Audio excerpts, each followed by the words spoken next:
When we talk about the health system, it is basically and simply the concept, okay, or the principle of promoting health.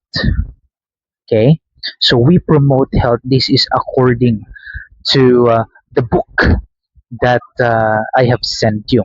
No, if you will read, there are terminologies that we're going to learn because these are helpful elements for us to um, build on our mind the main idea why we are studying this. No, so when we say health system, it is not just only promotion of health, but it is also no, about the resources.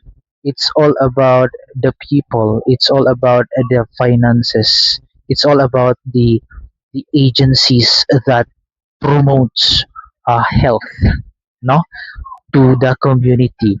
So the community must be informed of health. The community must be aware of what are the sources to become free from disease, no.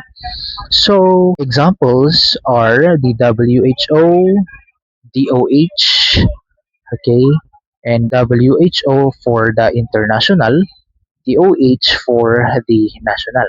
So the head agency sa buong bansa ay WHO or the World Health Organization. Tama? So there are mandates, rules, and regulations of the WHO. And in the Philippines, the head is the Department of Health. No? And all the mandates are being distributed to the local, no, o yung tinatawag natin na local government unit. So andito sila goberno ay sila mayor, yan. Okay, aaralin natin yung system, yung pamamalakad on how to promote health. Okay, not just only internationally but also nationally, no? And also we will be studying the health system of our country, the Philippines. Woohoo! Bravo, 'di ba? Ang pinaka sabi dun sa Facebook na nakita ko number one daw kasi na may pinakamagandang healthcare system no ang Pilipinas. So before we analyze the main core no of our discussion, according to the reference book that I have sent you, sabi niya dito, we focus on the life situations related to healthcare. No? So we will be linking the health system into the life situations and also the healthcare. No? Focus tayo dito sa healthcare at saka dun sa life situations. Okay, this is the motivation why there is health information system book. No? Since this view is limited, no, it is useful also for our topic in the health information system. Kasi iba-iba po ang kultura ng bawat bansa. Iba-iba ang kultura ng bawat tao. So, kung iba ang kultura ng bawat tao at iba ang kultura ng bawat bansa at iba ang kultura ng bawat rehiyon, no? Ibig sabihin, iba ang kanilang perspective sa health. Kaya kung papansinin nyo, meron yung mga tao na konting sakit lang, bibili na kaagad ng sandamakmak na gamot. Meron yung mga tao na konting sakit lang, okay, they do the meditation. Meron yung mga tao na ayaw na nilang magkasakit, no?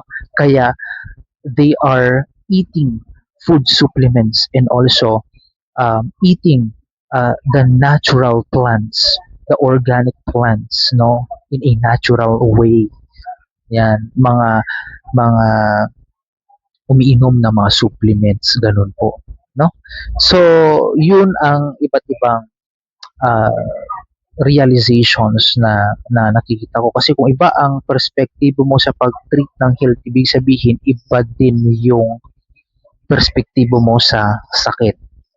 Parang ganun po siya. Okay, so let's start the first definition of term known as the prevention. So when we say prevention, it is defined by the World Health Organization as a state of complete physical, mental, and social well-being. I'll repeat, it is a state preferably the body state, no, of complete physical, mental, and social well-being. Okay, it is also defined as living in good health, by no means a given. Okay, it is living in good health. Now the question is, are you living in good health or not? Okay, are you living in good health or not? Well, if we will base on our lifestyle, no, as a student and also in the country, palagi naman tayong puyat. Siyempre, nag-medtech ka, kaya lagi kang puyat. Dapat expected mo na yan. So, kapag lagi kang puyat, deprived of sleep, how can you pass your quiz, right? And so, um, you must gain complete sleep, no, in order for you to pass the quiz. So, that's the analogy of it. Okay? What else? In healthcare, many of these measures can be subsumed under the term prevention, or more precisely, primary prevention. Okay? So, what do we prevent? Of course, the disease, right? And the terms secondary prevention is termed as, or means, early detection and timely treatment of diseases. So, basically, according to the book that I have given you, there are three types of prevention. No, we have what we call the primary prevention, or the prevention of disease. Ito po yan. And we have also secondary prevention. This is now the early detection and timely treatment of disease. Your keyword is early detection and timely treatment of disease. And tertiary prevention, this is the reduction, no? Reduction of negative implications of long-term, or usually chronic diseases. So may sakit ka na, primary prevention 'yon. Yung gradual na pag-detect mo kung may sakit ka ba o hindi, secondary. Pero kung ayaw mo talagang magkasakit, tertiary. Kasi pinaghahandaan mo na, meron bang ito bang sakit ko na ito ay magko-cause ng negative impairment sa body ko, pero inaaksyonan mo na. That's why that is known as the tertiary prevention.